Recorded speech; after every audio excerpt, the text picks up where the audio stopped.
So, मेरे प्यारे बच्चा पार्टी नमस्कार once again welcome to Sachin Sir Physics, the finest and easiest way to learn the concept, the channel and the place where you can feel the physics and then you realize that you are in love with physics. I hope बच्चों you have watched ब्रह्मास्त्र का day 3.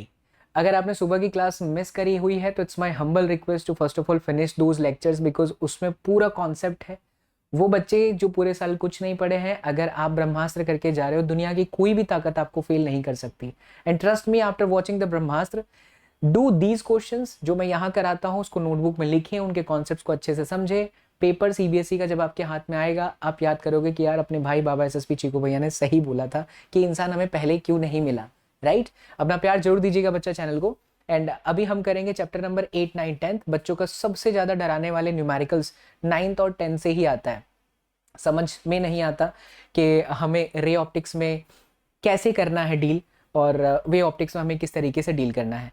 लेकिन आप इस lecture को बहुत ध्यान से देखिएगा बच्चा, मस्ती के साथ एकदम फील के साथ आपको पढ़ाऊंगा. पहली बार भी जो बच्चे पढ़ रहे हैं उन्हें भी फिजिक्स के इन चैप्टर्स के साथ प्यार 100% होने वाला है इनके सभी क्वेश्चंस के साथ. तो नोटबुक लेकर के बैठना बच्चा. एंड आज की क्लास जैसे ही खत्म होगी स्कैन कर लीजिए, लिंक डिस्क्रिप्शन बॉक्स में भी है. स्कैन चलेगा वैसे, होपफुली चलना ही चाहिए. शुक्ला जी थोड़ा बहुत इधर उधर कर देते हैं गलती आपके. शुक्ला सर मैथ्स पढ़ाने वाले बाय द वे, राइट. तो यहाँ पर जैसे ही सेशन एंड होगा आपको नोट्स मिल जाएगा ब्रह्मास्त्र के भी और ये ब्रह्मास्त्र के क्वेश्चन वाले भी. ठीक, चलिए तो हियर वी गो. हम सबसे पहले लेंगे सेक्शन ए के सवाल. इन चैप्टर्स में 8वें 9वें 10वें चैप्टर्स में से वो तमाम एमसीक्यूज जो बन सकते हैं सीबीएसई में वो मैं आपके सामने यहाँ पर परोसने वाला हूँ. आप उन्हें देखते जाएं और हम सॉल्व करते चले जाएंगे.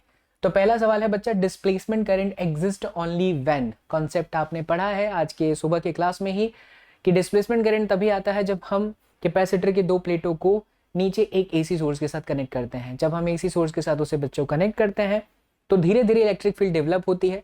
बिकॉज सडनली इलेक्ट्रिक फील्ड नहीं आती, वो धीरे धीरे डेवलप होती है. तो वो इलेक्ट्रिक फील्ड का जो स्लो इंक्रीमेंट है that is something like change in electric field. और इलेक्ट्रिक फील्ड में चेंज ही आपको डिस्प्लेसमेंट करंट देता है. तो सही जवाब हुआ electric field is changing. Right, चलिए तो अब हम आगे बढ़ते हैं. दूसरा जो सवाल है हमारा वो है the oscillating electric and magnetic field vectors in electromagnetic wave. ये है properties from the chapter number 8. Chapter 8 से बच्चा एमसीक्यू ही आता है और इसी तरह के एमसीक्यूज आपके बोर्ड एग्जाम के पेपर में भी होंगे. तो इलेक्ट्रिक फील्ड और मैग्नेटिक फील्ड दोनों परपेंडिकुलर होते हैं लेकिन एक ही फेज में होते हैं, मतलब सेम एंगल के साथ. जैसे ये 30 डिग्री फैला तो वो भी 30 डिग्री फैलेगा. ये कौन? If electric field is propagating at an angle of 30 degree then at the same time magnetic field will also propagate at an angle of 30 degree. बात एकदम क्लियर है? ठीक है. तो perpendicular to each other but in opposite phase गलत है. Parallel ये तो बिल्कुल गलत है. Perpendicular to each other and in the same phase. Answer number C. चलो तीसरे पर चलते हैं बच्चा. Which of the following statement is not true about the properties of electromagnetic waves. इसमें से क्या सही नहीं है?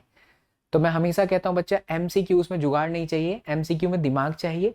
अगर आप कॉन्सेप्ट सीख रहे हैं अच्छे से तो एमसीक्यूज आपसे पूरा बनेंगे. एटलीस्ट कुछ नहीं कर रहे हैं तो इतना एमसीक्यू जरूर करके जाओ. इसी में से 4, 5, 10 सवाल आपके पेपर में हो जाएंगे और सुबह के ब्रह्मास्त्र तो आप आराम से पास हो सकते हो. पास होना कोई बहुत बड़ी बात नहीं. क्या बोलते हो शुक्ला जी? यस सर जी. ठीक है. तो these waves do not require any material medium for their propagation. ये सही है लेकिन हमारा जवाब गलत है बिकॉज गलत सवाल ऑप्शन जो है हमें चाहिए. Both electric and magnetic field vectors attain the maximum and minimum at the same time. ये भी सही है. आंसर गलत है.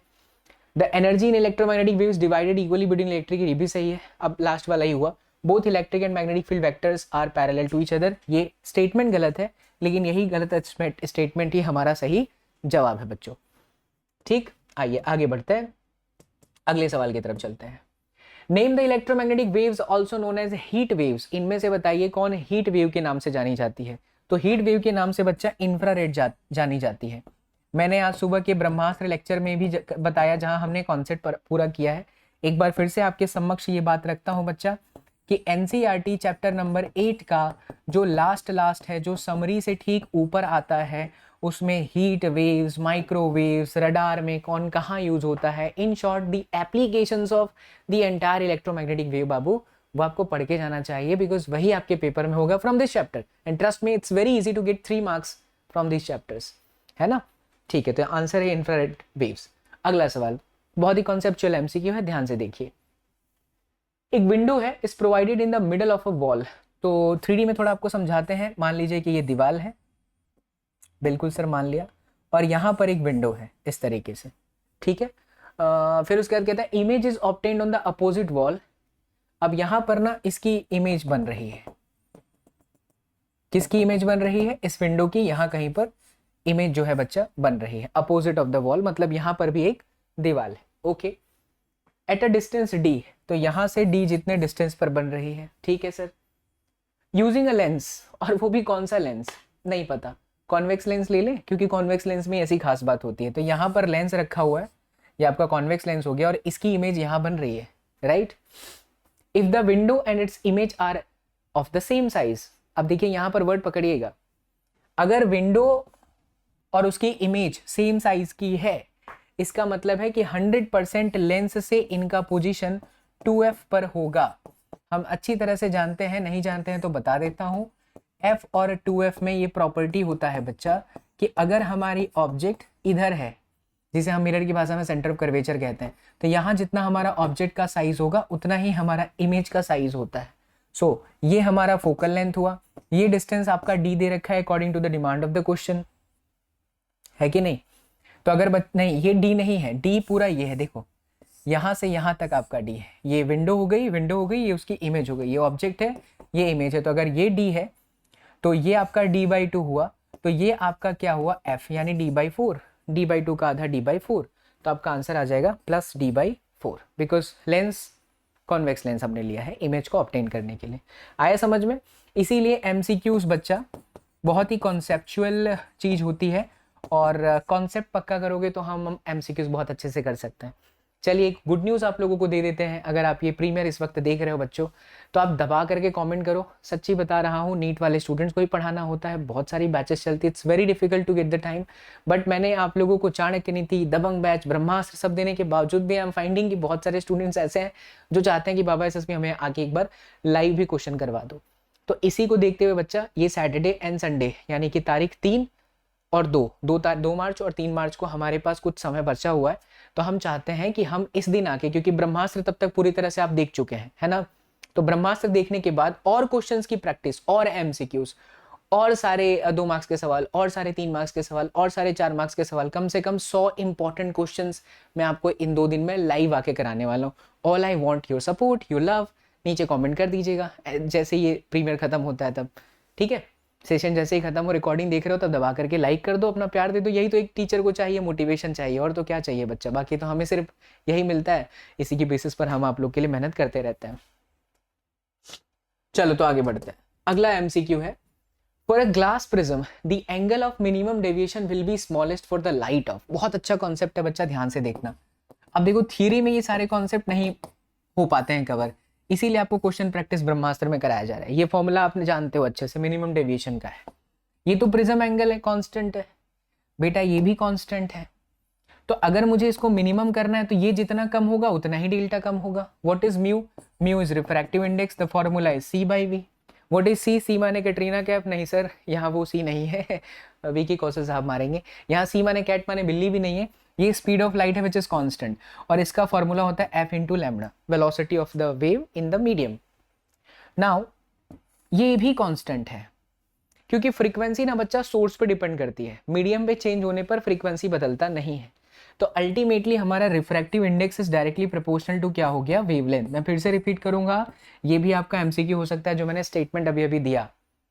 Frequency never depends on the medium. When the light is changing its medium, frequency remains constant bhai sahab, but the wavelength changes. Because wavelength is a different thing and frequency is the different thing. Frequency always depends on the source. सोच के देखो frequency किस चीज पर निर्भर करती है, electron किस ऑर्बिट से जंप मार के किस में जा रहा है। भगवान जी की याद आ गई तो उन्हें प्रणाम करें, हर हर महादेव। तो आप लोगों जब पढ़ाते हैं ना तो हमें लगता है हम भक्ति ही कर रहे हैं भगवान जी की। ऐसे ही जीवन में अगर आप भी पढ़ाई कर रहे हैं तो उसको अगर आप एक साधना मानोगे, पूजा मानोगे, भजन मानोगे, तो जीवन में बहुत आगे जाओगे बाबू। सडनली ऐसा आभास हुआ तो भगवान जी को प्रणाम किए कि ऐसा लग रहा है कि मैं अपने बच्चों को नहीं, अपने भगवान को ही याद कर रहा हूँ। तो आप सब लोग बहुत दिल के करीब हो, ध्यान से सुनोगे तो फिजिक्स के साथ प्यार हो जाएगा बच्चा। छोटी छोटी बातें जीवन में भी आगे ले जाएंगी। तो हमने कहा कि किस बात पर डिपेंड करता है, इलेक्ट्रॉन किस ऑर्बिट से जंप मार रहा है, इस बात पे नहीं कि मीडियम चेंज हुआ कि नहीं। अगर थर्ड ऑर्बिट से सेकंड ऑर्बिट पर जाता है तो फ्रीक्वेंसी इज डिफरेंट, थर्ड से सेकंड पे जाता है तो फ्रीक्वेंसी इज डिफरेंट। सो हमें हमेशा याद रखना है, क्या याद रखना है कि whenever the light changes it's medium, frequency remains constant भाई साहब। Why? Because frequency always depends on medium नहीं सोर्स, कहाँ से निकल रहा है। ठीक है, तो अब इस हिसाब से देखिए बच्चा, हमको इसको मिनिमम करना है ना, तो ये हमारा मैक्सिमम होना चाहिए, उल्टा है ना इसीलिए। और बच्चा ये मैक्सिमम हमेशा ललका का होता है, यानी कि रेड का वेवलेंथ सबसे ज्यादा होता है। आप देख सकते हैं रेड काफी उभरता हुआ आ रहा है, तो रेड का वेवलेंथ ज्यादा है, refractive index is going to be minimum. If this is going to be the minimum, your deviation is also going to be minimum. So the correct answer is red color. अगला सवाल, Those who have watched my shorts, उनको इसका answer तुरंत पता होगा। जो बच्चे shorts नहीं देखे नहीं देख बता पाएंगे, बट मैं आपको इसका ट्रिक सिखाता हूँ। यहाँ कहता है बच्चा कि अ बाइकॉन्केव लेंस, बाइकॉन्केव लेंस मतलब इस तरह का लेंस, चाहे ये लेंस हो चाहे कॉन्वेक्स लेंस हो, तरीका ध्यान से सुन लो। इसको ऐसे काटा जा सकता है वर्टिकली, और इसको बच्चों ऐसे काटा जा सकता है हॉरिजॉन्टली।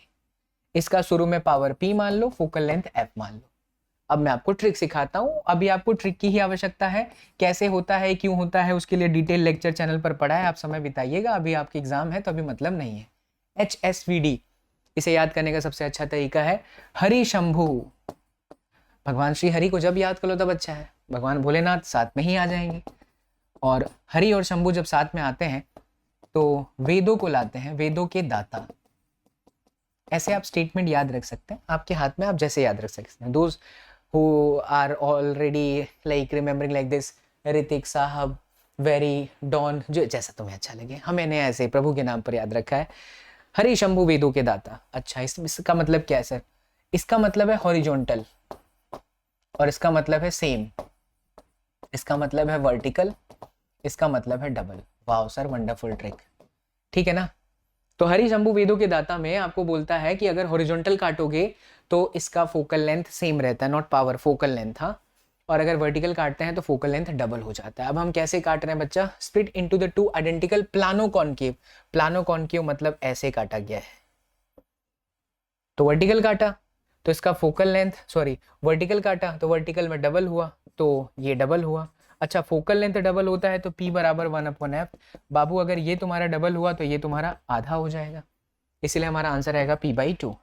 वैसे जनरल फॉर्मूले के हिसाब से समझाऊं तो 1/f is equal to μ2 minus में μ1 अपॉन μ1 ब्रैकेट 1/r1 माइनस में 1/r2।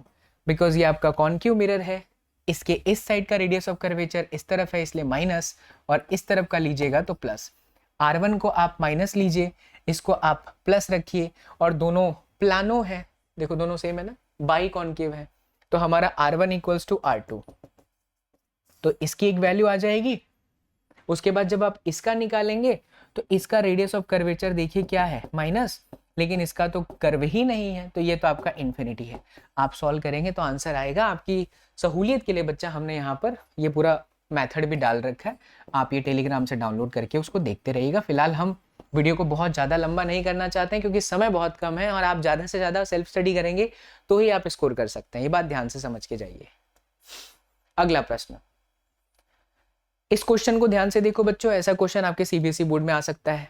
सवाल यह है कि find the position of the image, image की पोजीशन फाइंड करनी है, और हमारे पास में यहाँ पर ना ऑब्जेक्ट है O। अच्छा, हमें U दे रखा है। देखिए ऑब्जेक्ट जहां होता है वहीं से लाइट चलती है और मिरर की तरफ, लेंस की तरफ जाती है। जिस दिशा में जाती है बच्चों हम उसे प्लस कहते हैं, और उसके अगेंस्ट वाली दिशा को हम क्या कहते हैं, माइनस। ऐसे। अब क्योंकि ये रेयर मीडियम है और ये डेंसर मीडियम है, तो लाइट जब भी रेयर मीडियम से डेंसर मीडियम में चले तो फॉर्मूला लगता है minus μ1/u plus μ2/v is equal to μ2 minus μ1/r।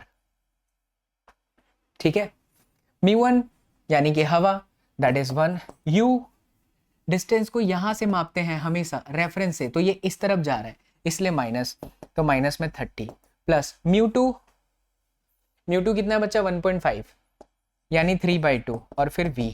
अच्छा, 1.5 माइनस 1 0.5, 5/10 मतलब 1/2, सो 1/2 r। r क्या होगा, हम इस तरफ जा रहे हैं इसलिए प्लस, और वो हमें दे रखा है कितना, 10 centimetre. Okay sir, so now 3/2v 1/20 plus 1/30, यो प्लस था इधर जाएगा तो माइनस होगा। सो 30 minus 20 cross multiplication which is 10/20 into 30 cut गया, तो 1/60 आया बच्चों, यहाँ से काटा तो 30 और v बराबर 3 गुणे 30 यानी कि 90 सेंटीमीटर।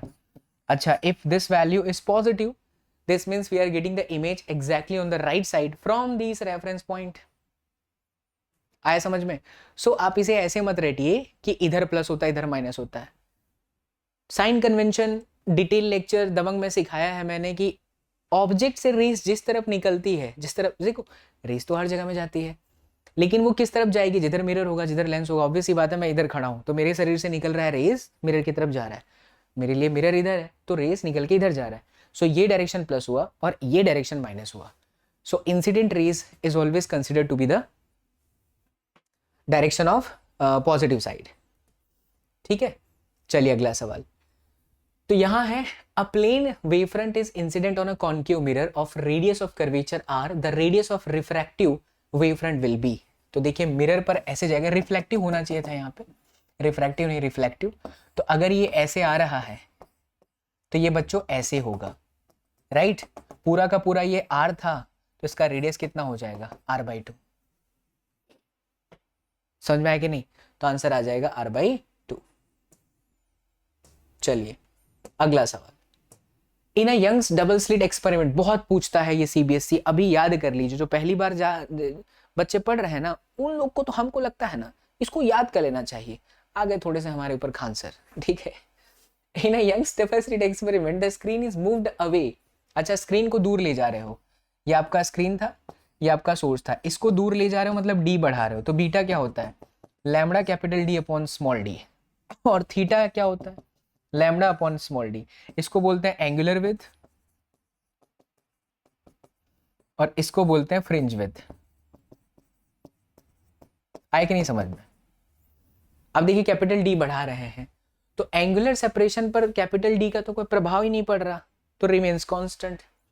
तो रिमेन्स कांस्टेंट, लेकिन अगर हम कैपिटल डी बढ़ाएंगे तो बीटा भी बढ़ेगा, तो रिमेन्स कांस्टेंट बट इंक्रीजेस। उसको कैसे रट सकते हैं आप? रटने की चीज ही नहीं है, फील करने की चीज है। और फील कर लीजिए तो फिजिक्स के साथ प्यार हो जाएगा बच्चा। ऐसा ये चैनल क्लेम करता है और करे जा रहा है और करता रहेगा आखिरी सांस तक बाबा एसएसपी के। चलो अगला सवाल, बहुत अच्छा सवाल है ये, ध्यान से देखिए। In an interference experiment third bright fringe. अच्छा देखो, थर्ड ब्राइट फ्रिंज है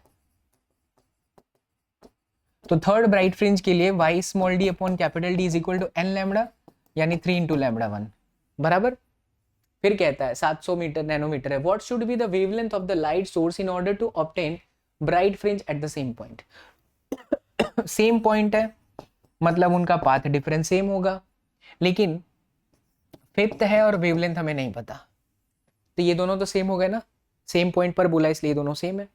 so we can write 3 lambda 1 is equal to 5 lambda 2, hence lambda 2 is equal to 3 times of 700 divided by 5।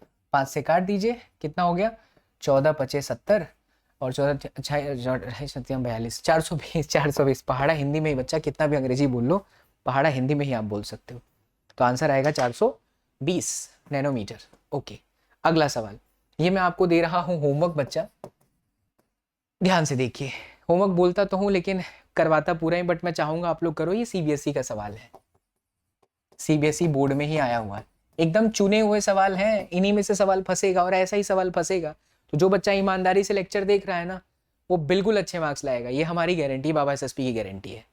और जो बच्चा यहाँ वहाँ भटक रहा है ना कि मैं 6 घंटा 8 घंटा यूट्यूब पर रगड़ लूँ कुछ हो जाए, कुछ नहीं होगा भाई साहब। भेड़ चाल में चलिएगा तो कभी जीवन में आगे नहीं बढ़िएगा। भेड़ चाल में चलिएगा कभी आगे नहीं बढ़िएगा। रास्ता खुद बनाइए बच्चा, मेहनत करिए कि यार मुझे शांति से कंटेंट मिल गया तो अब मुझे पढ़ना भी तो है। Yes, the interference pattern is obtained with 2 coherent light sources of intensity ratio n। Intensity ratio मतलब I1 upon I2 is equal to n। तो in the interference pattern the ratio of, बताइए अगर ये दिया है तो हमको I max minus I minimum upon I max plus I minimum निकालना है। कर सकते हो? I मैक्सिमम पहले निकाल लेते हैं। I मैक्सिमम होता है बच्चा under root I1 plus I2 का होल स्क्वायर, और I मिनिमम जो होता है बाबू वो है under root I1 minus I two का होल स्क्वायर। हो गया, दोनों को डिवाइड कर दीजिए, आई टू से सब जगह डिवाइड करिए, तो ये बन जाएगा under root I one upon I two plus one. Clear है? ठीक है। स्क्वायर भी है साथ में, स्क्वायर एंड देन स्क्वायर। थोड़ा कलम छोटा कर लेते हैं, पतला कर लेते हैं, चलिए इतना काफी है।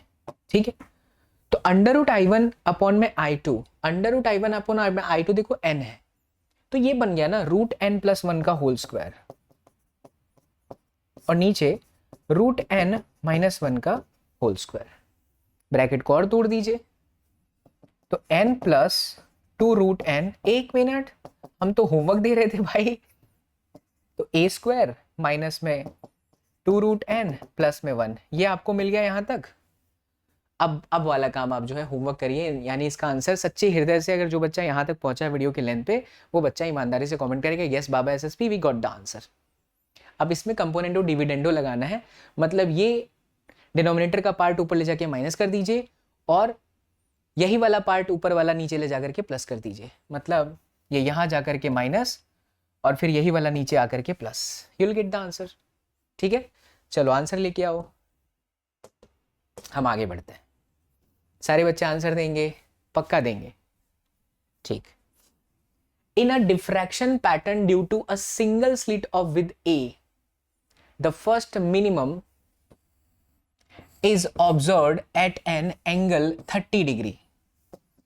ठीक, 30 डिग्री के एंगल पर फर्स्ट मिनिमा ऑब्जर्व हुआ है, तो मिनिमम की शर्त देखो मैंने लिखवाई थी n इंटू लैम्डा। पक्की बात? ठीक है, और कितना है ये? 30 डिग्री है, तो हम इसको ऐसा भी तो लिख सकते हैं, a sin 30 is equal to n first है लैम्डा, तो a into 1/2 is equal to lambda, so 1/2 is equal to lambda by a, equation number 1। उसके बाद when the light of wavelength 5000 angstrom is incident on a slit, the first secondary maxima is observed at an angle। okay, secondary maxima, तो maxima के लिए बच्चा 2n minus 1 lambda by 2 is equal to a into theta होता है, right ना? ठीक है, तो 2 दूनी 4 में से गया 3, 3 lambda by 2 is equal to a into theta. हमको साइन थीटा ही चाहिए बेसिकली यहाँ पे, तो साइन थीटा आपका हो गया 3/2 लैम्डा अपॉन में ए, और लैम्डा बाई ए हमारे पास में कितना है? 1/2, सो 3/4 हुआ, यानी हमारा आंसर हो गया sine inverse 3/4, option number D. चमकीला बच्चों, हैशटैग चमकीला कमेंट में जरूर लिखीला, ऐसे क्वेश्चन बना के जाइए, पेपर में पक्का आईला, यू विल रिमेंबर बाबा एसएसपी ला का क्लास। ठीक है, do this kind of question practice जो मैं करा रहा हूं, इतना एटलीस्ट इतना तो जरूर करके जाओ, समझो कि कैसे हुआ। ये फॉर्मूला ही तो है डायरेक्ट, कहाँ टफ है? फॉर्मूला है बच्चा, टफ तब लगेगा जब आप समझने की कोशिश ही नहीं करोगे। Now we are entering into the assertion and reason. ठीक, आइए समझते हैं। देखिए पहला आंसर है, पहला क्वेश्चन है electromagnetic wave are transverse in nature, बिल्कुल सही है, असर्शन सही है। The electric and magnetic field in the electromagnetic waves are perpendicular to each other and the direction of propagation, सही है, दोनों ही स्टेटमेंट सही है, और वो करेक्ट एक्सप्लेनेशन भी है। कैसे? यहाँ पर देखिए, ये आपका डायग्राम अगर मैं याद करवाऊँ, आज ही तो पढ़े हो आप लोग, ऐसे रहता है और एक ऐसे रहता है, तो इलेक्ट्रिक फील्ड और मैग्नेटिक फील्ड दोनों परपेंडिकुलर हैं प्रोपिगेशन के, इसीलिए तो ट्रांसवर्स नेचर है। ट्रांसवर्स नेचर का क्या मतलब होता है कि जहां पे ऑसिलेशन प्रोपिगेशन के परपेंडिकुलर हो, अगर ऐसा है तो हाँ भाई बिल्कुल सही है, स्टेटमेंट सही है, रीजन भी सही है। प्लेन मिरर में फॉर्म अ रियल इमेज, क्या एक plane mirror real image form कर सकती है? तो देखिए, जैसे ये लाइट आ रही है, कहां से आ रही है मुझे नहीं पता, तो अब अगर ये लाइट आ रही है तो ये हुआ इसका वर्चुअल ऑब्जेक्ट। हम वर्चुअल ऑब्जेक्ट किसे कहते हैं? अगर हमारी इंसिडेंट रेस डाइवर्ज करे, देखो ये डाइवर्ज ही है, तो आपका वर्चुअल ऑब्जेक्ट है। तो इसकी इमेज यही बनेगी ना बच्चा। और अगर रिफ्लेक्टेड रेज कन्वर्ज करती है, कन्वर्ज मतलब मिलती है तो वो आपका इमेज रियल होता है, यानी बिल्कुल सही है। रियल इमेज का वर्चुअल इमेज बनता है, वर्चुअल ऑब्जेक्ट का रियल इमेज बनता है। इसको याद कर लो लास्ट में, अगर आप सोच रहे हो तो ये डायग्राम याद रखना, ठीक है। तो यस, वर्चुअल ऑब्जेक्ट का रियल इमेज बनता है, असर्शन बहुत सही एग्जांपल है, मतलब कि करेक्ट स्टेटमेंट है। Plane mirror forms virtual image if object is real, ये भी सही है। Plane mirror forms virtual image. अब देखो इसी डायग्राम को देखना, ठीक है। यहां आपका ऑब्जेक्ट रखा हुआ है, तो ये गया ऐसे, ऐसे चला गया, ये गया ऐसे, ऐसे चला गया, ये लोग यहां कहीं से आ रहे होंगे, तो अब ये ऑब्जेक्ट से ये डाइवर्ज हो रहा है। तो जब इंसिडेंट रेस डाइवर्ज होता है तो ये रियल ऑब्जेक्ट है, तो ये आपका रियल है। लेकिन आप जो देख रहे हो ये वर्चुअल है। इमेज वर्चुअल होगी, उसकी शर्त है कि रिफ्लेक्टेड रेस डाइवर्ज होनी चाहिए, डाइवर्ज हो रहा है। आई कि नहीं समझ में?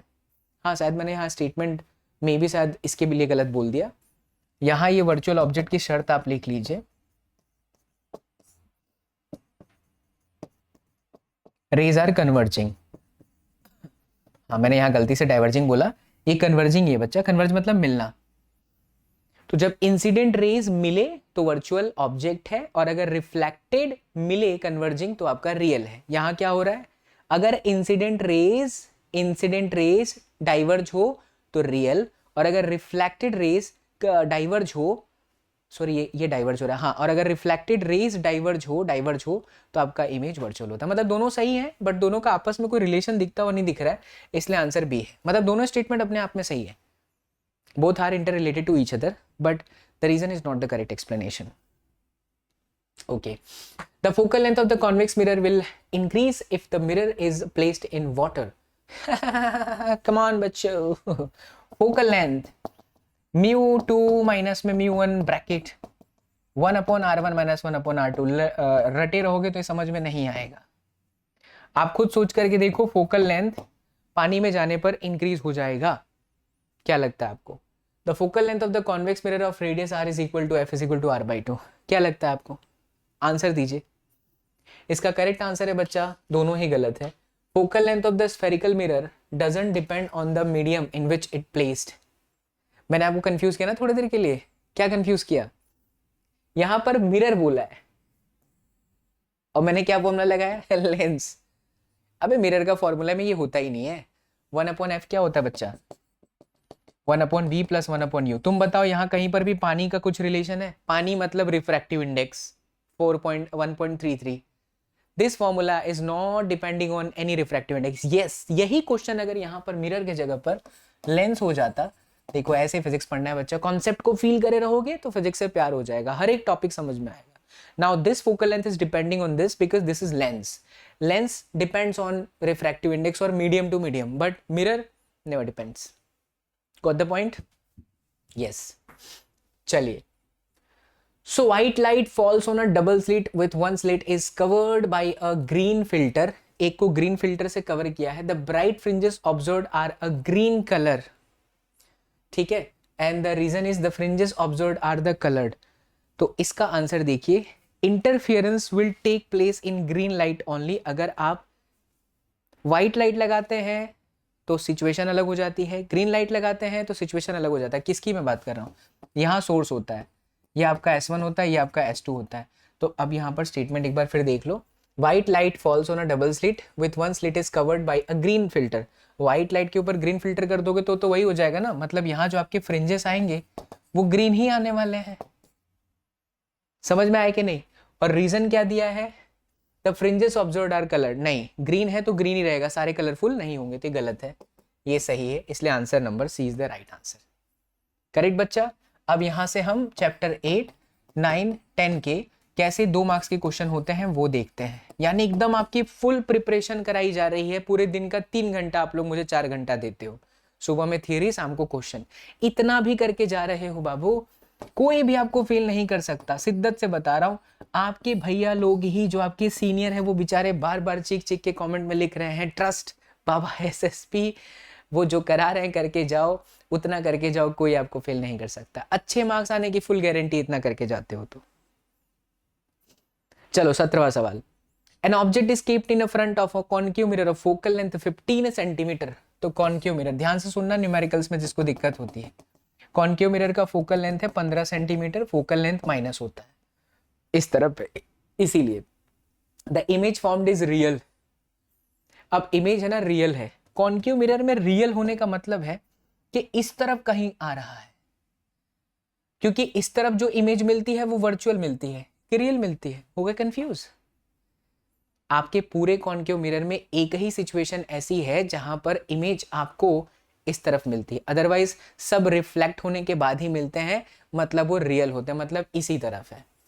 And 3 times the size of the object, मतलब बच्चों अगर 3 times of the size of the object बोल रहा है, मतलब मैं u को माइनस में x लूं तो मेरा v माइनस में 3x हुआ। आया कि नहीं समझ में? ठीक है। Calculate the distance of the object from the mirror, तो हम क्या करेंगे, मिरर है तो मिरर फॉर्मूला लगाएंगे। आया समझ में ये? अगर ऐसे ना करो तो मैं आपको दूसरा मेथड भी सिखाता हूं, बट ये तो समझ में आना चाहिए। ऑब्जेक्ट डिस्टेंस अगर x है तो इमेज डिस्टेंस 3 टाइम्स है, और अगर यहां आपका o है तो इमेज आपका यहां पर है, ये आपका x है तो ये आपका 3x है, ऐसा दोनों ही माइनस होंगे। तो देखिए 1/f आपका 15, माइनस में 1/3x, माइनस में 1/x, माइनस में कितना हो जाएगा ये 3x का स्क्वायर, एंड देन माइनस में x, माइनस में 3x, माइनस में 1/15, तो माइनस से माइनस काट दो यार, तो 1/15 is equal to 3x plus x 4x upon में 3x का स्क्वायर। इतना बड़ा क्यों कर रहा हूं मैं, मुझे भी नहीं पता, काट दो, 3 × 15, तो x बराबर में आपका आ गया 5 इंटू यू। यू क्यों आ रहा है, यू तो होना ही नहीं चाहिए, सॉरी बच्चा मैं उसे यू कह रहा हूं, x इज 20 सेंटीमीटर। आया समझ में? आया? ठीक है। आप चाहो तो इससे भी कर सकते हो, देखो ये फॉर्मूला भी आपको लिख पाया है सुबह सुबह ही, m बराबर f/f minus you, Dabangg batch में बहुत डिटेल में कराया है।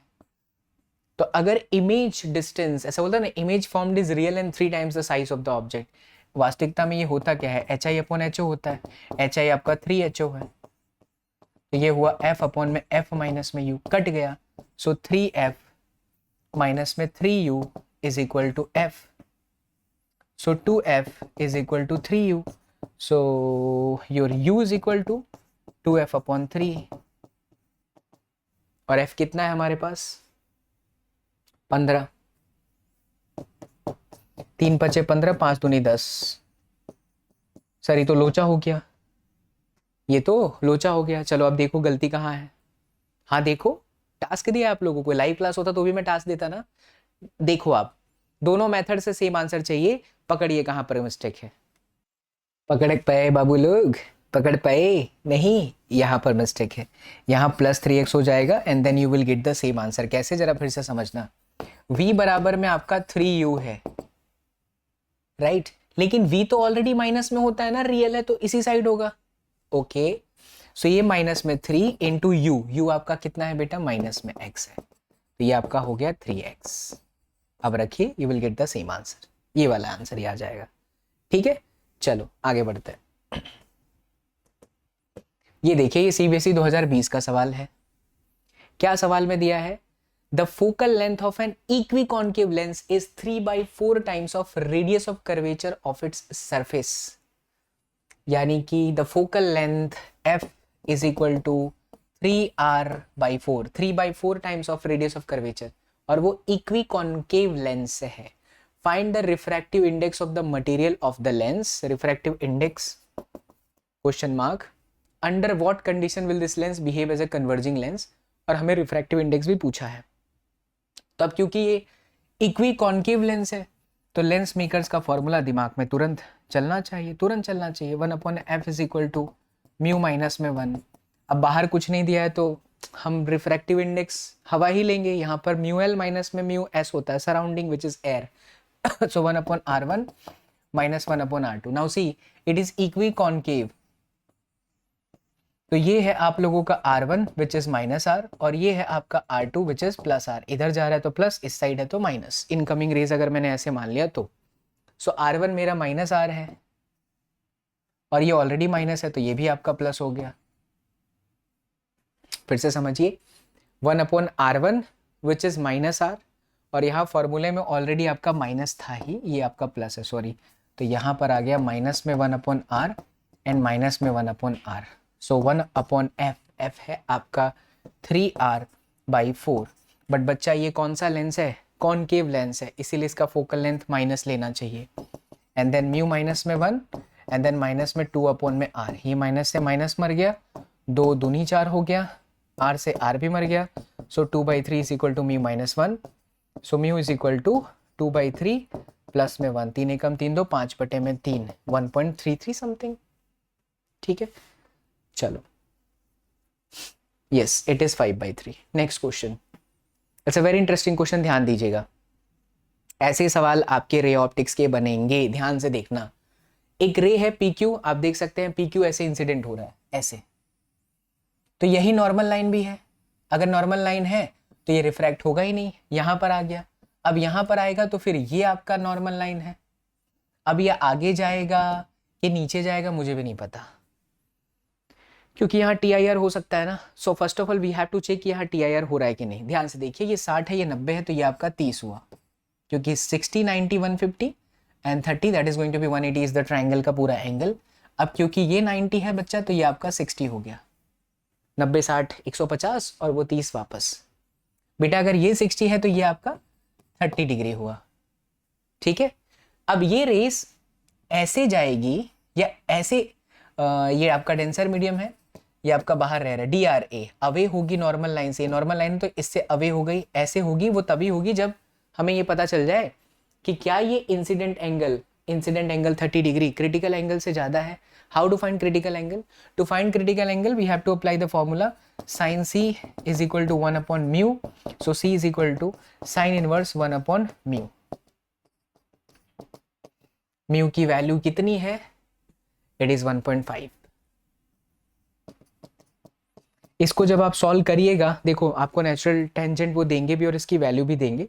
जब आप इसे रखोगे तो ये आपका लगभग आता है 0.67 यानी 42 डिग्री के आसपास आता है। तो जब ये 42 डिग्री आ गया, इसका मतलब क्या हुआ, खुद ही सोचो। क्या यहाँ TIR होने का चांस है? आंसर है बिल्कुल भी नहीं। क्यों? क्योंकि हमारा बच्चे गलत पढ़ते हैं, इसको एंगल ऑफ इंसिडेंस लेते हैं। एंगल ऑफ इंसिडेंस नॉर्मल से मापा जाता है, तो ये एंगल ऑफ इंसिडेंस हुआ इस सरफेस के लिए। एंगल ऑफ इंसिडेंस आपका 30 डिग्री है which is less than critical angle, तो this is not satisfying TIR, that's why it is not going to be the TIR का एक्शन, इसलिए ये बाहर चला जाएगा। ऐसे हो गया। Complete the path of ray through the prism हो गया। From which face will the ray emerge, तो AC से बाहर निकल जाएगा। ठीक है ना। अगला सवाल ध्यान से देखिए। The figure shows a modified Young's double slit experimental setup here SS2 minus SS1, मतलब यहाँ पर ये मेन सोर्स है, ये आपका 1 है, ये आपका 2 है। SS2 माइनस में SS1 आपका λ/4 है। ठीक है, okay sir. Right the condition for the constructive interference. किसी का भी इंटरफेरेंस का कंडीशन अगर हमें लिखना है तो हमें उसकी पाथ डिफरेंस बनानी पड़ती है बेटा। तो साफ साफ दिख रहा है पाथ डिफरेंस तो यही है, SS2 plus S2P, SS2 plus S2P minus SS1 plus, और फिर से ये वाला माइनस, अच्छा प्लस लिख देता हूं नहीं तो आप कंफ्यूज हो जाएंगे। इतना हुआ। ये पाथ डिफरेंस किसके बराबर होना चाहिए? कंस्ट्रक्टिव है ना, तो कंस्ट्रक्टिव, अच्छा दिया भी हुआ है, ये λ/4 है, बड़ी कंस्ट्रक्टिव है। हाँ जी बच्चा, कंस्ट्रक्टिव है तो क्या लिखेंगे? n लैम्डा के बराबर लिख देंगे। अब आप इसे कंफ्यूज मत होइए, ये आपके टेक्स्ट बुक में S नहीं रहता था तो आप ये लिखते थे R2 और ये R1, तो आप नहीं लिखते थे R2 minus R1 is equal to y small d by capital D is equal to n lambda. ये वही इक्वेशन है, बस थोड़ा सा इसको मॉडिफाइड करके सवाल CBSE में पूछा है, पेपर में हो सकता है इस बार। काफी पुराना पेपर है और काफी अच्छा है, तो ये आ सकता है बोर्ड में। तैयार रहे, हर तरह के प्रश्न आपको करवा रहा हूं बच्चा थियरी कॉन्सेप्ट होने के बाद। तो ये हो गया। अच्छा, अब आपके सवाल में देखिए SS2 माइनस SS1 ये रहा लैम्डा बाई 4, तो ये हो गया आपका लैम्डा बाई 4, और S2P ये रहा S2P माइनस S1P जिसे आप ये कहते थे y small d by capital D is equal to n lambda. तो y small d upon capital D is equal to n lambda plus lambda by 4, यही आपकी शर्त है for constructive interference. That's it, ठीक है। चलिए आगे बढ़ते हैं। यहां माइनस कर दिया है इन्होंने, एक सेकेंड, एन लैम्डा प्लस मैंने किया क्या? अच्छा बेटा सॉरी, यहाँ माइनस हो जाएगा, चलो नजर पड़ गई तो माइनस हो गया है ना। तो आपको पूरा थियरी कैसे लिखना है, मतलब ये 2 मार्क्स का क्वेश्चन है और कैसे लिखना है मैंने आपको वो भी यहाँ समझा दिया है। तो आप ये जो है इसका यूज कर लीजिएगा, इसलिए बोल रहा हूँ टेलीग्राम में नोट्स बच्चा जरूर डाउनलोड कर लें, एटलीस्ट इतने न्यूमेरिकल्स तो जरूर करके जाए, ठीक। चलो अगला सवाल, draw the intensity pattern for the single state diffraction. बहुत आया है बच्चा, और double state interference hence state 2 difference. ये मैं चाहूंगा आप लोग खुद बताएं 2 डिफरेंस क्या है। कई बार मैंने क्लास में थ्योरी में दबंग बैच में बताया, खुद ये आपके लिए होमवर्क है, अभी के अभी ढूंढे, गूगल पे भी सर्च करें what is the difference between interference and diffraction. खुद से दिमाग लगाया हुआ तुरंत याद रहता है। मैं 4-5 पॉइंट बता दूं बट नहीं बताऊंगा, आप ट्राई करो। और इसका डायग्राम कैसा होता है, ऐसा होता है, पेपर में आ चुका है बहुत बार, ठीक है। तो इसके दोनों 4 पॉइंट्स याद रखो, ये आपका इंटेंसिटी और ये आपका इंटरफेरेंस और ये आपका डिफ्रैक्शन। एक पॉइंट तो आपको ऐसे ही पता चल रहा है कि फ्रिंज विथ इक्वल किसमें होता है और किसमें इक्वल नहीं होता। आइए अब हम सेक्शन सी की तरफ बढ़ते हैं, और बेटा ये सेक्शन सी 3 मार्क्स का सवाल होता है। आई होप बच्चों आपका कॉन्फिडेंस बूस्ट हो रहा होगा। जो बच्चे ईमानदारी से सुबह में लेक्चर ब्रह्मास्त्र का देखते हैं, उसके बाद मेरे कॉन्सेप्ट्स को फॉलो कर रहे हैं, ये क्वेश्चंस की प्रैक्टिस कर रहे हैं, ट्रस्ट में आपका कॉन्फिडेंस नेक्स्ट लेवल पर जा रहा होगा, ये बाबा एसएसपी की गारंटी है। आइए, monochromatic light of wavelength 589 nanometer.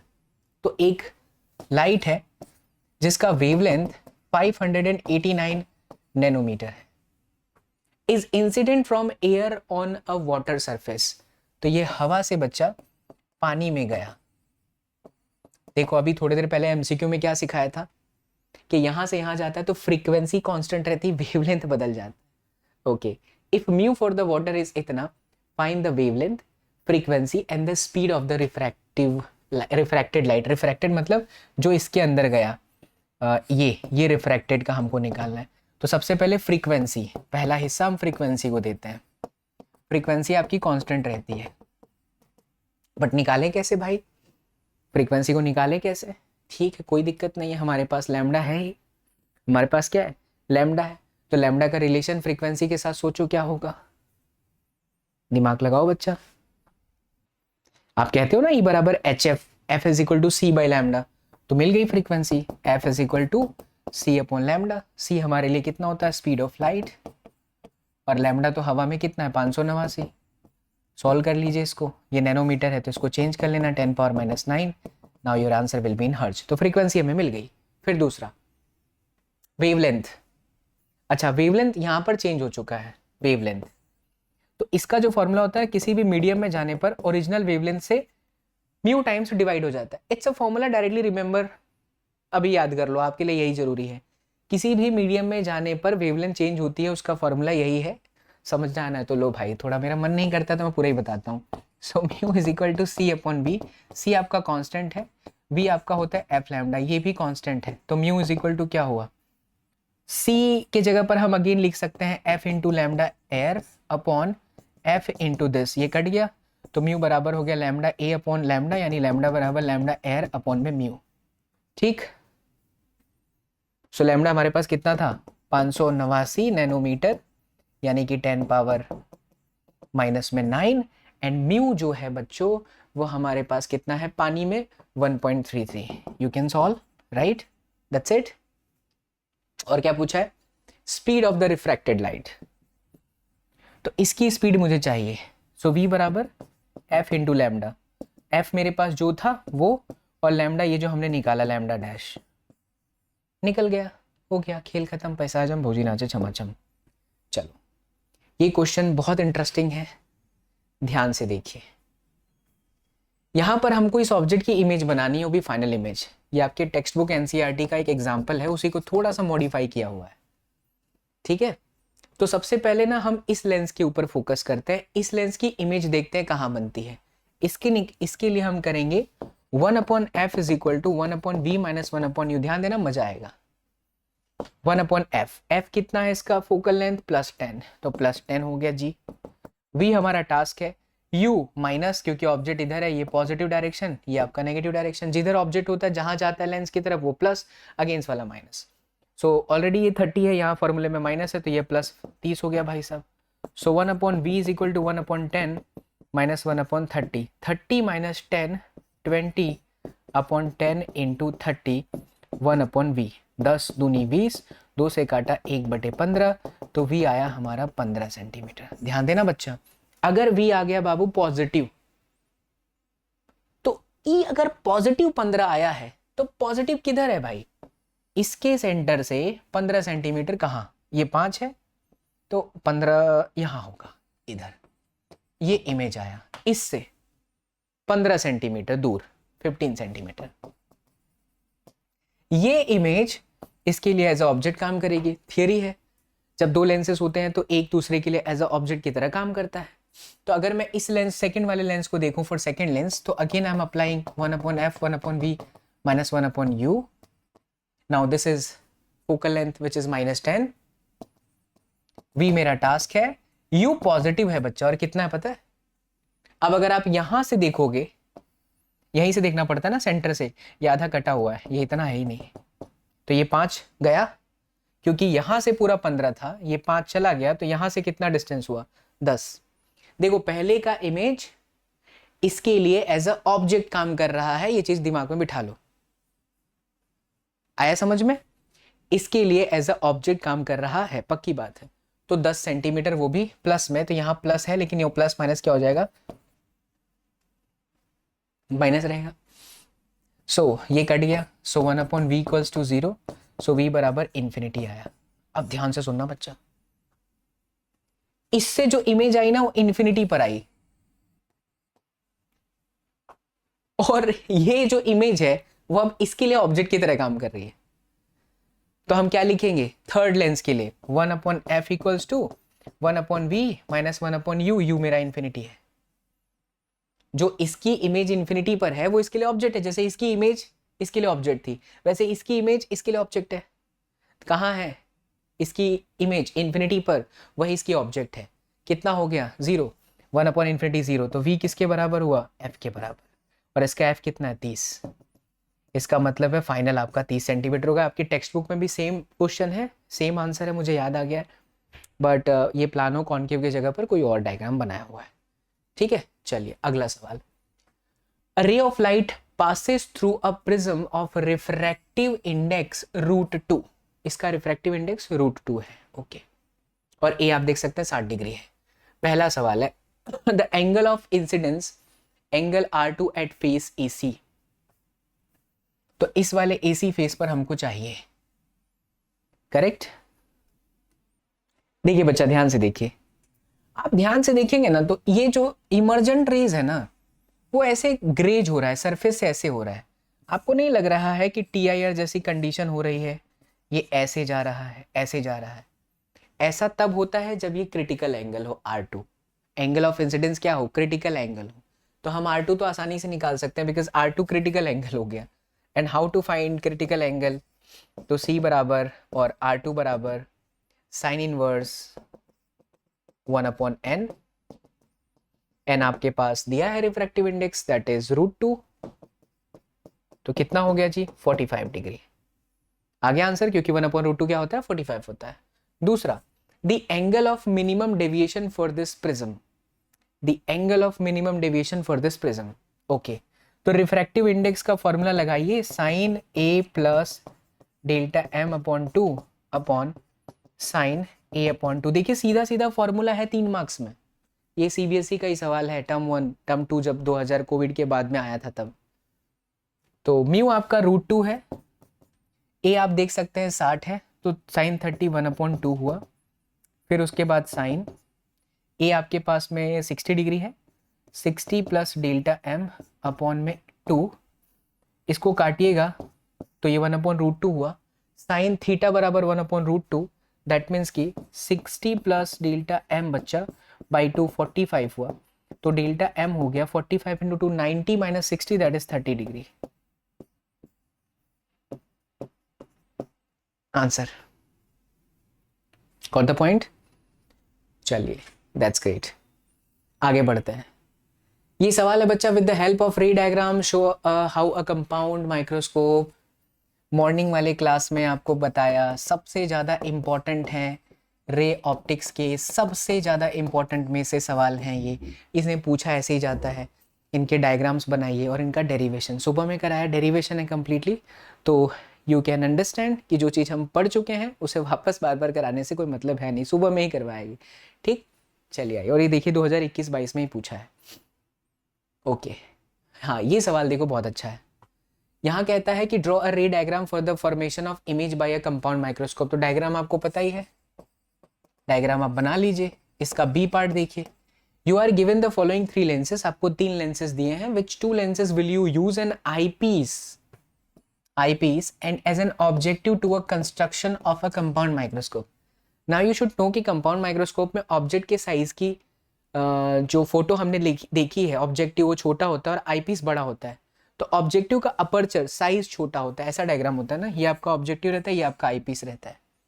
तो ऑब्जेक्टिव सबसे छोटा अपर्चर, इसमें सबसे छोटा अपर्चर आप देख सकते हैं ये भी है और ये भी है। लेकिन जिसका फोकल लेंथ छोटा होता है तो उसका पावर जो होता है बच्चा कैसा होता है, देखिए बच्चा, तो L3 में आप देख सकते हैं पावर 10 है, करेक्ट। और P इज इक्वल टू क्या होता है 1/f।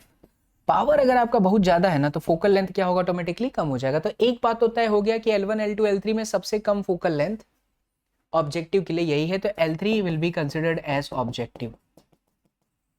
ठीक है, अच्छा। अपर्चर जो होता है ना, अपर्चर साइज भी होता है, और दूसरा अगर इसमें से ऑब्जेक्ट की हाइट इतनी ही है, इतना ही काम का है, तो रेस जो है ना इस पर भी उतने का ही काम का आएगा। तो अपर्चर दोनों का सेम होना चाहिए, तो ये हो ही नहीं सकता, क्योंकि अगर हम ये लेंगे तो इसका पावर देखिए बहुत कम है, यहाँ पर पावर बहुत कम है लेकिन अपर्चर बहुत ज्यादा है, तो उसका कोई मतलब नहीं निकलेगा। तो आपका जो L2 है वो आपका यूज होगा एज अ आईपीस, और L3 जो है वो आपका यूज होगा एज अ ऑब्जेक्टिव। ये क्वेश्चन भी आपके बोर्ड में आ चुका है, तो ध्यान रखें जब कॉम्बिनेशन ऑफ लेंसेज होगा तो हमें इन चीजों पर फोकस रखना है कि उनका पावर कैसा है और फोकल लेंथ कैसा है। 2013 का एक और सवाल लेते हैं। Parallel beam of light 500 nanometer falls on a narrow slit. तो ये हमें देखो दे रखा है बच्चा वेवलेंथ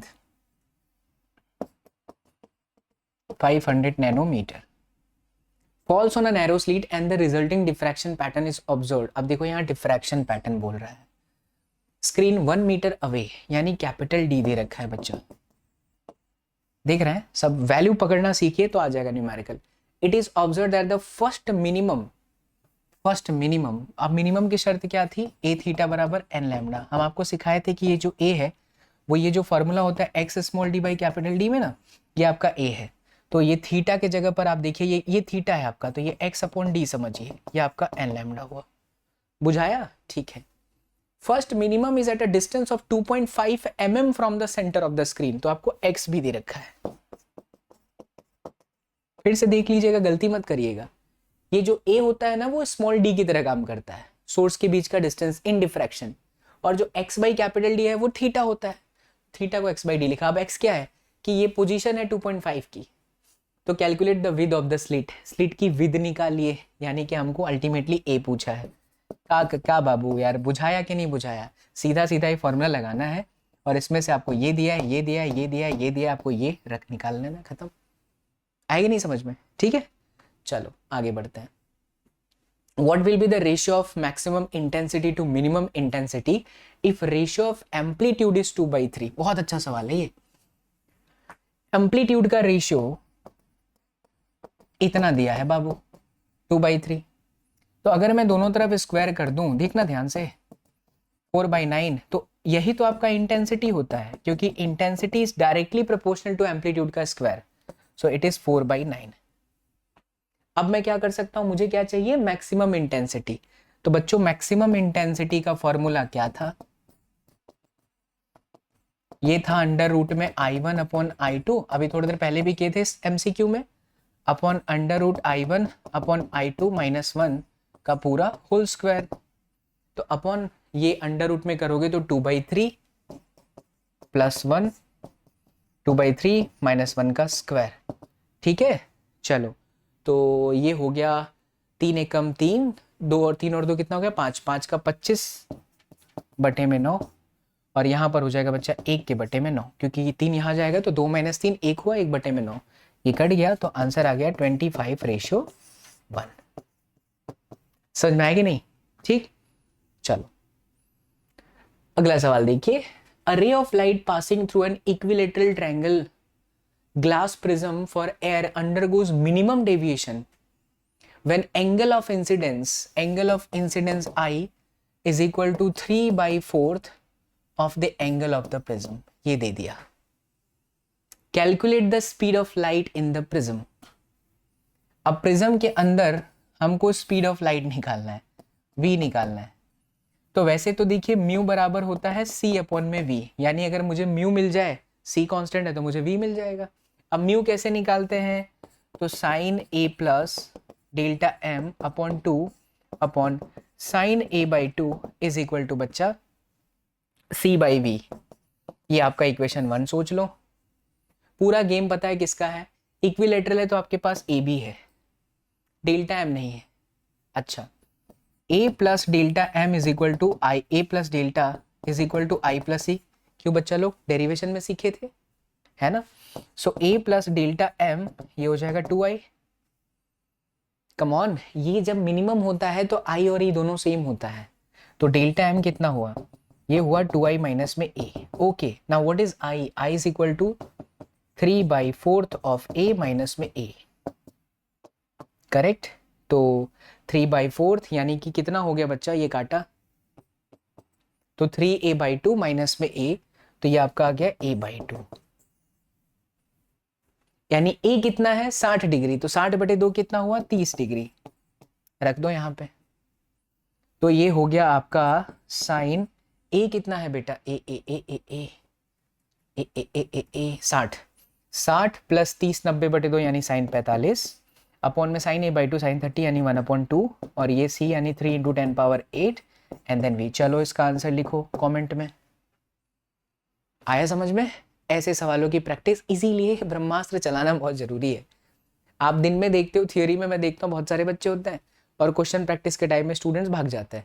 भागोगे तो मार्क्स कैसे लाओगे? क्वेश्चन आएंगे, न्यूमेरिकल आएंगे, एक्सेप्ट कर लीजिए, वो बच्चा जो न्यूमेरिकल नहीं कर रहा है पास होने के फाफे पड़ेंगे। और मैंने आपको निंजा ट्रिक भी बताई है कि एटलीस्ट फॉर्मूला एटलीस्ट इतना भी करके जाओगे, लिखे रहोगे तो एग्जामिनर को मार्क्स देना पड़ेगा, पक्की बात है। चलिए और देखिए। Draw a ray diagram to show refraction of a ray of monochromatic light passing through a glass prism. Deduce the expression for the refractive index of glass in terms of angle of prism and angle of minimum deviation. ये आपका derivation है बच्चा।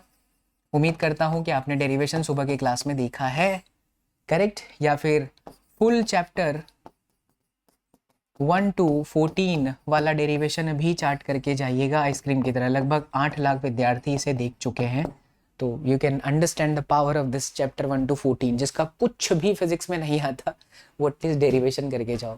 एक ही video में 3 घंटे के video में chapter 1 to 14 पूरा का पूरा डेरिवेशन है। ओके, ये पूरा समझाया भी है। अब आइए सेक्शन डी पर चलते हैं। एंड ये जो सेक्शन है आपका वो है केस स्टडी क्वेश्चन, और कैसे केस स्टडी क्वेश्चन हो सकते हैं वो आपके सामने रखते हैं। तो यहाँ पर क्या है ना, सोर्सेस हैं, इसको थोड़ा समझ लीजिए। ये थोड़ा सा किताब के बाहर का दिया हुआ है मैंने जानबूझ करके, क्योंकि थोड़ा लेवल हमें वो आना चाहिए, है ये नीट और जेईई मेंस के लेवल का, बट आता है, बहुत ही सिंपल है। जब भी कभी स्लिट रखी हो ना ऐसे सोर्सेस के बीच में पाथ में, तो एक्स्ट्रा जो डिस्टेंस होता है या जो पाथ डिफरेंस होता है आप इसे ये भी याद रख लीजिए। अभी यहाँ पर प्रूफ करने का कोई मतलब है नहीं आपके लिए, आप डर भी जाएंगे। सीधा सीधा μ-1 इंटू टी बता दूं, लो देख लो। जैसे मान लो ये शीट है, एक हवा में रेस जा रही है, वो कितना डिस्टेंस तय करेगी, टी जितना। और टी को मैं 1 से गुणा कर देता हूँ, अब यहाँ से यहाँ तक कितना डिस्टेंस कवर करेगा। अगर ये इसकी थिकनेस या लेंथ कह दीजिए टी है, तो हवा में टी इंटू 1 है। लेकिन मीडियम में ये ना टी इंटू म्यू करेगा, पूछो कैसे? यार ये 1 हवा का रिफ्रैक्टिव इंडेक्स है और ये क्या है, मीडियम का रिफ्रैक्टिव इंडेक्स है, तो कितना एक्स्ट्रा डिस्टेंस हो गया, कितना पाथ डिफरेंस हो गया, it is mu T minus में टी, तो टी कॉमन, म्यू माइनस में 1, यही तो लिखा है। समझ में आया? तो ऐसा तब होता है जब एक स्लैब रखा जाता है मीडियम का सोर्सेस के बीच में, तो जो सेंट्रल मैक्सिमा आपकी यहाँ बनती है वो खिसक के यहाँ चली जाती है, इतना शिफ्टिंग होता है, और इस फॉर्मूले के हिसाब से। ठीक है, चलिए तो अब देखिए सवाल। In Young's double slit interference pattern the fringe width can be changed only by changing the wavelength, गलत है, सिर्फ वेवलेंथ चेंज करके नहीं होता। Can be changed by changing the separation, गलत है, मतलब है वो सही, ओनली लिखा है इसलिए गलत है। कैन बी चेंज इधर बाय चेंजिंग द वेवलेंथ और bye changing the separation between them, ये बिल्कुल सही है, क्योंकि फ्रिंज विथ का जो फॉर्मूला होता है वो lambda capital D upon small D होता है, तो वेवलेंथ बदलिए, स्मॉल डी बदलिए, कैपिटल डी बदलिए, चौथा तो बिल्कुल ही गलत है। ठीक ना? If the with W of one of the slit, तो एक स्लिट का जो चौड़ाई है, जो ऐसे यहाँ पर S1 और S2 होता है, याद रखो बच्चा, जो स्लिट का विथ होता है ना वो डायरेक्टली प्रोपोर्शनल टू एम्पलीट्यूड का स्क्वायर होता है। ठीक, तो अगर मैं इसको डबल करता हूं तो क्योंकि ये स्क्वायर में है, डायरेक्टली प्रोपोर्शनल टू ए है, सॉरी रियली सॉरी, वो इंटेंसिटी होता है, हाँ इसको लिख लीजिए कहीं पे, intensity is proportional to A square and amplitude और intensity is directly proportional to like this.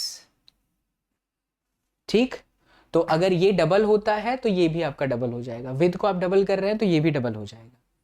In YDAC let A and B of two slits film of thickness TA and TB and refractive index of MA and MB are placed in front of A and B respectively, mu T is equal to mu B and TB, ऐसा बोल रहा है।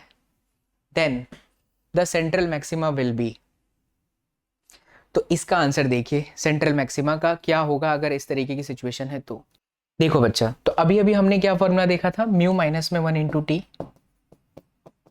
अब दो लोग हैं तो mu ए यहाँ पर टी ए हो गया, और माइनस में म्यू बी माइनस में 1 इंटू टी बी, यही होगा आपका पाथ डिफरेंस अगर दो लोग हैं तो। थोड़ा अच्छा सवाल है, इसे याद भी करके जाइएगा।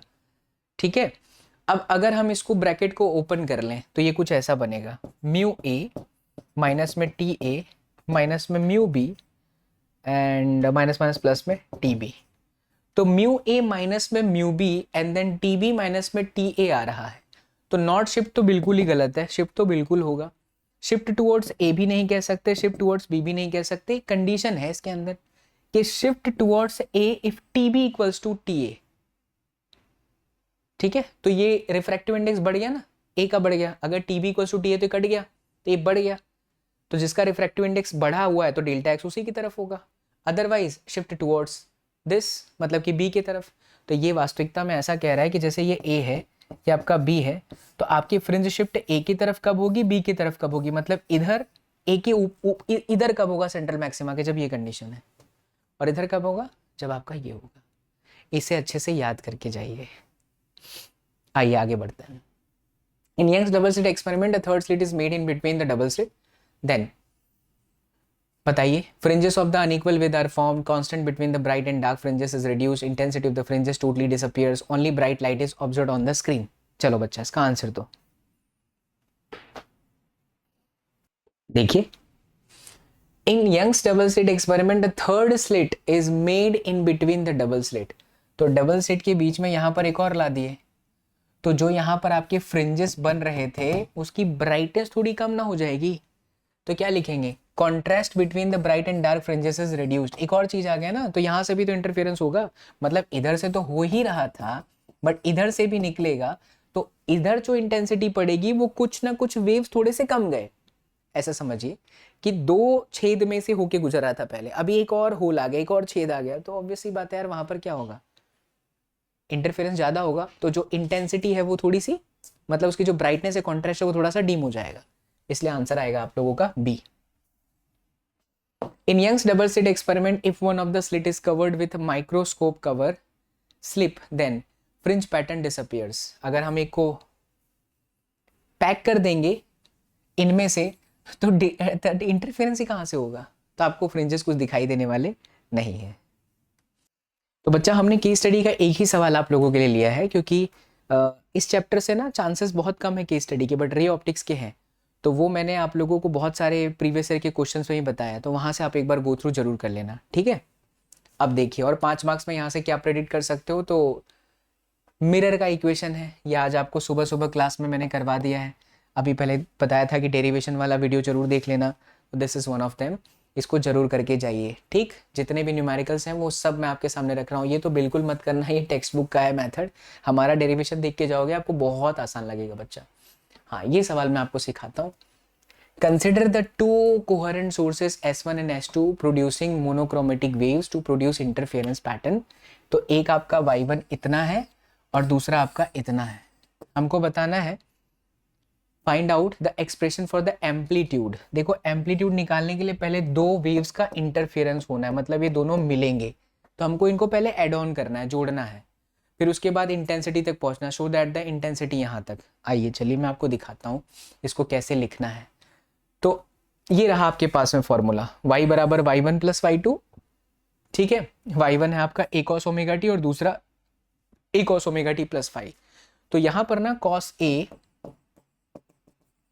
प्लस cos b का फॉर्मूला लगाया गया है, which is cos a minus b।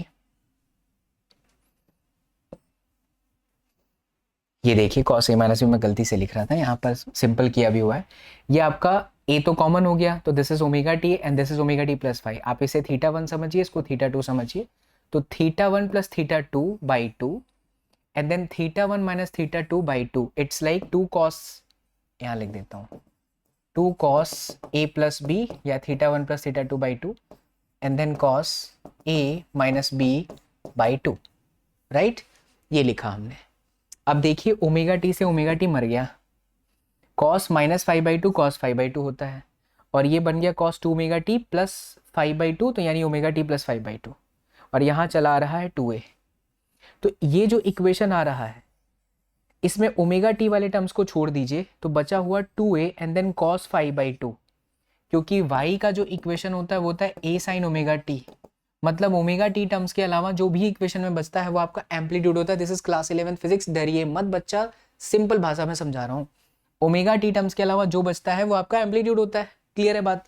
तो cos ओमेगा टी प्लस 5 को छोड़ोगे तो बचेगा 2a cos 5/2, ये आपका एम्पलीट्यूड हो गया बॉस। एम्पलीट्यूड का स्क्वायर मारते हैं तो हमको इंटेंसिटी मिलता है, ये एम्पलीट्यूड है, इसका स्क्वायर मार दिया, यही आपका इंटेंसिटी है, दैट्स इट। यही तो पूछा था। दूसरे में क्या पूछा था, इसमें एक और क्वेश्चन था, what is the effect on the interference fringes in Young's double slit experiment when the width of the source slit is increased.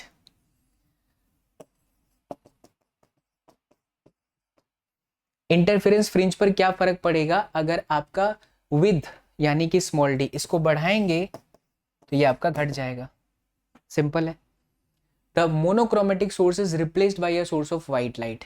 तो अगर हम वेवलेंथ की जगह पर अगर हम व्हाइट लाइट लगाते हैं तो कलरफुल फ्रिंजेस हमको दिखाई देंगी। On replacing the monochromatic light with the white light the fringes of all the colours will be overlapping in the interference pattern.